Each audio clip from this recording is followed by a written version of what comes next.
ഇതൊക്കെയാ wow what an alcoholic climate. മഴയുണ്ട്, അതുകൊണ്ട് തന്നെ ഇന്നത്തെ പോക്ക് ഓട്ടോയിലാണ്. ദിവാലി കഴിഞ്ഞ നെക്സ്റ്റ് ഡേ തന്നെ ആയതുകൊണ്ട് റോഡൊക്കെ കാലി. റോഡ് മാത്രമല്ല ഓഫീസും ഏകദേശം കാലി തന്നെ. നമുക്ക് പിന്നെ സെയിം റൂട്ടീൻ, ഓഫീസിലെത്തുക, ഗെറ്റ് റെഡി വിത്ത് മീ ചെയ്യുക, പണിയെടുക്കുക.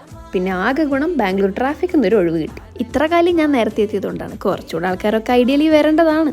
ടെൻറ്റഡേയും എൻ്റെ സീറ്റ് തിരിച്ചാൽ ഈ കാഴ്ചയെല്ലാം കണ്ടുകൊണ്ടിരിക്കുക. ആൾക്കാരൊന്നും ഇല്ലാത്തപ്പോഴും ആൾക്കാരെ ഫേസ് കണ്ട് ബോറടിക്കുമ്പോഴും നേരെ സീറ്റ് തിരിക്കുക, അപ്പുറത്തിരിക്കുന്ന ഷെറാട്ടനും അപ്പുറത്തുള്ള മരങ്ങളെല്ലാം കണ്ട് ആനന്ദം കൊള്ളുക. പണിയെടുക്കുന്നതെല്ലാം കാണിച്ച് നിങ്ങൾക്കും എനിക്കും മടുത്തു. എന്നാൽ പിന്നെ നേരെ വീട്ടിലെത്തി കഴിഞ്ഞിട്ട് തീറ്റ കാണിച്ചാലോ. തിരിച്ചു വരുമ്പോൾ നല്ല വിശപ്പ്. ഓഫീസിൽ കാര്യം പണിയെടുത്തിട്ടാണോ എന്ന് ചോദിച്ചാൽ അല്ല. അപ്പം നേരെ ഒരു പാനിപ്പൂരിയും പുതിയതായി തുടങ്ങിയ ഒരു കേരള സ്നാക്സ് കടയിൽ നിന്ന് കയറി അങ്ങ് പെരുമാറി.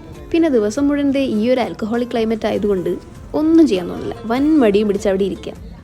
തീർന്നില്ല, ഇനി ഡിന്നറും കൂടെ ഉണ്ട്. ഇതോടെ ഇന്നത്തെ ഡേ ഇൻ മൈ ലൈഫ് കഴിഞ്ഞു.